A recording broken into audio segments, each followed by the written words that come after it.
Concrètement, comment on s'y prend pour contrôler le matériel? Eh bien, c'est assez simple. La première chose à faire, c'est d'abord avoir le réflexe de regarder la notice qu'on a glissée dans notre répertoire. Pourquoi cette notice est importante? Parce qu'elle donne plein de recommandations dans la façon dont on va pouvoir contrôler cette EPI et comment on va devoir l'utiliser. Il y a ici, par exemple, des indications sur l'usure, les brûlures, les coupures, avec des photos. Donc on a déjà des informations sur la notice pour chaque EPI. Donc le premier réflexe, c'est ça. Après, dans le contrôle, il y a un contrôle visuel qui est fait sur l'EPI, qui est le premier en fait. On voit une anomalie tout de suite sur l'EPI, qui peut être doublé d'un contrôle tactile pour savoir à l'intérieur d'une corde, par exemple, s'il y a une dégradation. Ben, allez, on y va, on prend un baudrier et puis on regarde en gros comment on peut le contrôler. Alors voilà. Visuellement, c'est ça? Oui, visuellement. Et puis aussi de façon tactile. Tout à fait. C'est deux méthodes de contrôle. Tout à fait. Voilà. Et qui se complètent. Alors visuellement, en fait, le baudrier, dès qu'il a une anomalie, on va avoir des éléments qui vont être déchirés sur le baudrier. Alors on peut avoir en particulier cette petite sangle de centrage qu'on évoquait tout à l'heure, parce que l'encordement a été opéré de façon non réglementaire, et du coup ça s'est déchiré, et on va avoir une corde qui sera plus possiblement centrée sur le pont d'encordement inférieur. On va prioritairement regarder sur le baudrier, visuellement, l'état des ponts d'encordement et du pontet de rappel. C'est vraiment le cœur névralgique du baudrier. Et après, derrière, on va commencer à regarder en périphérie, mais c'est moins grave. Des mousses qui sont un petit peu abîmées, c'est pas grave. En revanche, la sangle de maintien qui est dégradée, là c'est grave. Ok? Voilà sur le baudrier. D'accord. Une sangle effilochée, à cet endroit-là, je mets au rebut quand même. Alors, oui, si elle part, si elle se dissocie, c'est un élément de dégradation de la sangle de maintien, il faut la mettre au rebut.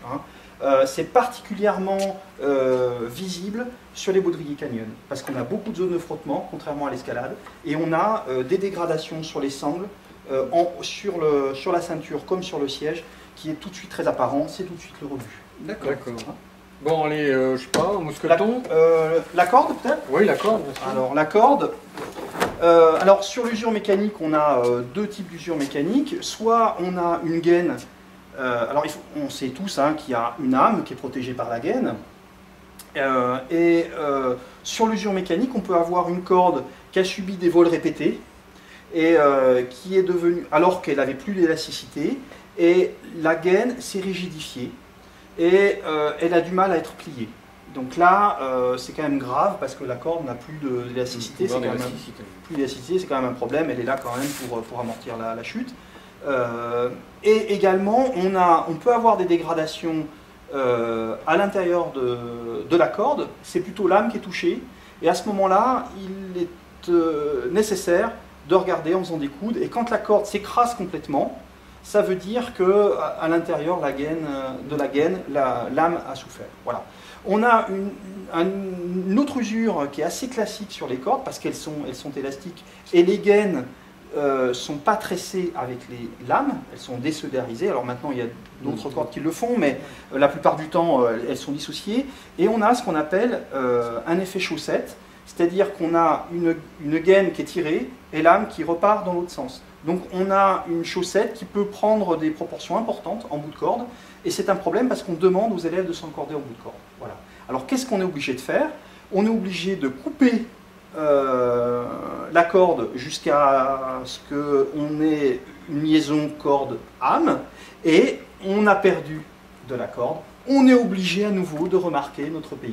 Voilà, sa fiche signalétique au niveau du registre tout à fait change, parce qu'effectivement sa longueur a changé, que je suis intervenu manuellement sur la corde. Tout à fait. Voilà, et on peut imaginer même avoir perdu 3 mètres de corde, ça ne compromet pas la vie de l'EPI, mais en revanche, dans le marquage, il n'aura pas la même longueur, il a toujours son identifiant. En revanche, la longueur s'est modifiée, donc je le signale sur la fiche. Et ça a des incidences, cette longueur de corde. On sait que sur la majorité des accidents d'escalade, il y a très souvent une erreur de choix de corde dès le départ, c'est-à-dire qu'au moment où l'élève redescend, ou se fait redescendre, la corde était trop courte. Donc ça a effectivement des incidences extrêmement importantes. Tout à fait. Voilà. Et c'est la raison pour laquelle, en ce qui concerne le matériel de l'université, la petite étiquette est doublée avec un marquage ici, un trait, c'est quelque chose qu'on utilise en spéléologie, en canyon. Un trait correspond à 10 mètres. Donc même si l'extrémité part, j'ai toujours ce marquage, on limite les erreurs de longueur de corde. D'accord. Très bien. Ok. Alors, métallique. Alors le métallique, ce qui est important de regarder, c'est évidemment l'ouverture et la fermeture du mousqueton. Une ouverture qui est contrariée et une fermeture contrariée, c'est que le mousqueton a travaillé dans des conditions vrillées et on peut considérer que si ça ne referme pas, alors on peut avoir un mousqueton qui ne se referme pas parce qu'il y a de la poussière à l'intérieur et par un nettoyage, on peut retrouver l'élasticité normale du ressort, mais si au-delà du nettoyage, on a un doigt qui est récalcitrant, on peut considérer que le mousqueton va au rebut. Hein. On a également à surveiller sur les mousquetons l'usure dans les coudes. Hein. Les endroits de frottement. Les zones de frottement, voilà. Et alors, en usage intensif, en particulier avec les systèmes d'assurage de type tube, on a quand même une corde qui en permanence frotte non seulement sur le système frein, mais également dans le coude. Donc on a une perte de matière, pas de choc, mais on a une perte de matière à l'intérieur du coude et on peut considérer que quand on a perdu, ici sur un mousqueton de ce type-là, 2 à 3 mm de matière, il est temps d'en changer. D'accord. Les dégaines. Oui. Alors les dégaines, on avait vu qu'une dégaine c'était 2 mousquetons, 2 connecteurs si on se fait référence à la norme, plus la sangle. La première chose à regarder visuellement, c'est l'état de la sangle. Pourquoi? Parce que c'est elle qui peut subir sur des arêtes, des frottements. Donc on regarde l'état de cette sangle et dans des conditions inappropriées, on peut avoir en particulier en bas, sur le bas de la dégaine, une corde qui est venue frotter sur un anneau qui n'est plus mobile puisqu'il est immobilisé. Donc on peut avoir carrément de la corde qui a découpé ici, donc c'est ça qu'il faut regarder prioritairement. Et ensuite on regarde des mousquetons qui doivent s'ouvrir et se fermer. Hein. Sur les mousquetons, dans un usage courant, on va avoir une usure plus prononcée sur les mousquetons du bas que les mousquetons du haut. Pour un usage en falaise, sur certains points d'ancrage, on a aussi des usures ici, mais c'est plus rare. C'est plutôt l'usure en bas dans ce coude du mousqueton du bas de la dégaine. Alors peut-être pour rassurer ceux qui nous écoutent, je crois qu'il n'y a pas besoin d'être un spécialiste de l'activité pour faire ce travail de contrôle. J'ai envie de dire, c'est un principe un peu de bon sens, hein, des transformations très visibles, des modifications de structure, des déchirures sont des éléments annonciateurs qui suppose qu'effectivement on prête une attention vigilante et en cas de doute, j'ai envie de dire, on peut tout à fait aller voir le vendeur pour lui poser la question, hein, si on veut effectivement lever le doute. Mais ce n'est pas une question de spécialiste escalade, c'est un principe de bon sens comme on peut vérifier n'importe quel type de matériel confié aux élèves. Je crois que c'est clair. Tout à fait. Voilà. Et les élèves d'ailleurs peuvent le repérer par eux-mêmes. Un mousqueton qui ne ferme pas, l'élève peut vous le dire, le signaler. Donc il faut bien aussi dire que concernant ces méthodes tactiles et visuelles, beaucoup de constructeurs ont mis en place des clips parfaitement bien faits qu'on n'a pas voulu, je dirais, reproduire, mais qui montrent bien effectivement comment on peut contrôler visuellement ou tactilement une corde. Hein, on n'a pas voulu aller, mais il suffit d'aller effectivement sur Internet et ça sera relativement facile. Je crois qu'il y avait, pour conclure, des dernières questions. Oui, le casque, oui, il ne faut pas oublier, le casque en fait, c'est très simple. Hein. Dès lors que la coque a subi un choc important, est légèrement fissurée, c'est du rebut. On va regarder à l'intérieur, en particulier les mousses d'ajustement qui sont assez légères, donc elles peuvent subir des dégradations qui fait que le casque ne peut plus être porté dans de bonnes conditions. C'est rare sur ces modèles, mais ça peut arriver. Et l'état de la jugulaire qui fixe le baudrier sur la tête, tout simplement. Hein. Donc il faut avoir un système qui ferme de façon fiable. D'accord. Ensuite, il y a quand même la notion de durée de vie. Hein, parce que je peux très bien me retrouver effectivement avec une corde qui a un aspect, et c'est le cas dans pas mal d'établissements, avec une corde qui a un aspect correct, un baudrier également, mais quel est le délai pour savoir si je continue de l'utiliser ou pas? Est-ce que je peux continuer de l'utiliser ad vitam aeternam ou... Alors ta question, Pierre, est pertinente parce qu'en fait on a souvent évoqué cette notice qui est un élément de référence. Chaque constructeur précise les conditions de stockage, elles sont universelles à tous les EPI, hein, un local protégé de la lumière, non humide, mais sur la durée de vie du matériel, c'est le constructeur qui précise. Qu'est-ce qu'on a pour l'instant actuellement sur le marché? On a pour le textile à peu près 10 ans de durée de vie. Hein, c'est relativement uniforme selon les constructeurs, sauf pour la sangle d'Inema, cette sangle très fine, qui a une durée de vie plus limitée, 3 ans. Bien. Et ça, on n'en veut pas chez nous. Et on n'en veut pas. Donc la question se pose pas. Sur le matériel métallique, on a, selon les constructeurs, de grandes divergences. On a des durées de vie qui vont de 5 ans jusqu'à durée de vie limitée.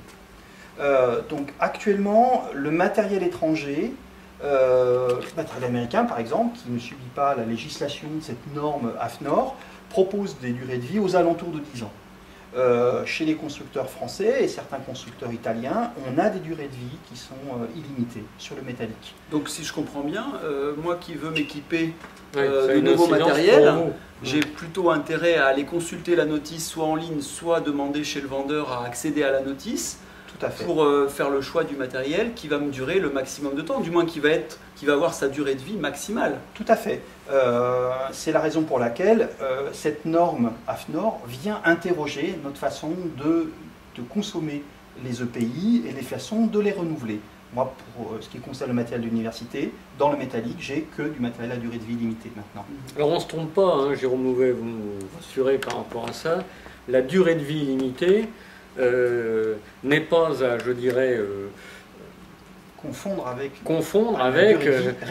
une durée de vie réelle où effectivement, par le fait que l'utilisation intensive du matériel, je peux être amené au bout d'un an, si j'utilise mal mon EPI, à mettre au rebut le matériel. Hein, on est bien d'accord. Il faut bien différencier la durée de vie préconisée par le fabricant dans des conditions de stockage normales. S'il y a un usage très faiblement intensif, la durée de vie effective du matériel, c'est jusqu'au moment où il est trop usé pour être utilisé. Donc on peut avoir une dégaine à durée de vie limitée qui est changée au bout de 6 mois. On est bien d'accord. En revanche, la durée de vie limitée, dès lors qu'on va évoquer la gestion des EPI, devient extrêmement intéressante parce que quand un matériel est défectueux, cette dégaine qui a une durée de vie limitée, enfin les connecteurs, si elle est défectueuse, je la retire, je peux la remplacer par un matériel analogue et je ne remets pas en cause la gestion de mon lot. Ce qui est très pratique. D'accord. Donc si on peut donner un conseil aux enseignants EPS qui renouvellent en partie ou parfois totalement leur stock, c'est de s'engager sur des produits à durée de vie illimitée au maximum. Il y a peut-être un petit... On n'a pas parlé du moment du contrôle peut-être, non, c'est ça? C'est ce que je voulais demander, le contrôle a lieu quand? Alors la fréquence du contrôle, c'est une question importante. On sait maintenant comment contrôler, on sait comment renseigner les éléments de ce contrôle, à quel moment on le fait. On peut considérer qu'il y a 2 types de contrôle. Le contrôle de routine dans l'usage courant du matériel, des EPI. Donc là, visuellement, on peut voir s'il y a une dégradation ou pas du matériel compte tenu de son usage. Et puis, il y a le contrôle annuel, qui n'est plus un contrôle de routine, où on va reprendre tous les EPI dans notre local à matériel, et on va les pointer individuellement pour savoir s'il n'y a pas de problème. Est-ce que c'est pas finalement ce que font les enseignants quand ils procèdent chaque année, en fin d'année ou en début d'année, à un contrôle total de leur parc à matériel? On peut le faire à ce moment-là? Oui, tout à fait, oui. C'est souvent en fin d'année, une fois qu'on est assuré que le matériel ne sortira plus. Et c'est à ce moment-là qu'on va aussi décider de la mise au rebut définitive du matériel, qu'on va mettre de côté, et du coup de savoir ce qu'il va falloir réinvestir pour remplacer le matériel qui est endommagé. Donc contrôle annuel à ce moment-là, on peut dire en juin ou avant la rentrée scolaire. Oui. Moi j'invite à la rigueur à ce moment-là de faire un petit courriel de l'état des lieux du matériel que j'envoie donc au gestionnaire ou au chef d'établissement, comme ça acte d'une périodicité dans l'année, et puis les contrôles de routine qui s'opèrent, je dirais, à chaque leçon de PS, et qui veulent, enfin ces contrôles qui veulent qu'en bon père de famille, je puisse mettre à disposition des élèves du matériel qui a été éprouvé, comme si je le confiais à mes propres enfants. Tout à fait. Quand on prend sa voiture, on vérifie que la voiture est en état de marche. Je dirais que pour les EPI, c'est exactement la même problématique. Alors il y a un troisième contrôle, le contrôle sur événements exceptionnels. Oui, alors il se trouve qu'on a parlé en introduction de ces EPI de classe 3 qui viennent enrayer des chutes potentielles dans le milieu de la verticalité, pas seulement en escalade. Il se trouve qu'il peut y avoir des accidents des événements très particuliers qui nécessitent une vigilance également particulière. Alors, qu'est-ce qu'on a en escalade? On peut avoir des coupures sur la corde, parce qu'il y a eu des frottements, la corde a été mal placée, elle a subi sur la SAE, voilà, sur une arête très vive. Ouais, brûlure de cigarette en extérieur. Voilà, des élèves qui l'ont volontairement dégradé. Mais on peut penser aussi, dans l'usage du matériel, à des facteurs de chute qui sont forts. Alors ça va être très très rare, mais des facteurs de chute qui sont élevés, ça peut aller jusqu'à 2 en escalade. Du coup, les forces de choc vont être fortes sur le matériel, et là, la corde va subir, et les autres éléments de la chaîne d'assurage peuvent avoir des dégradations qui nécessitent cette vigilance particulière. Donc d'où la nécessité au sein d'une équipe, et donc de ne pas prêter son matériel à l'extérieur, au sein de l'équipe, de bien communiquer. Si on a un doute sur un événement exceptionnel qui a pu arriver à un de nos pays, ne pas hésiter à en parler au référent et de le consigner dans le matériel pour vraiment être sûr qu'on n'aura pas de problème, ou retirer ce matériel si effectivement il y a nécessité de le mettre au rebut.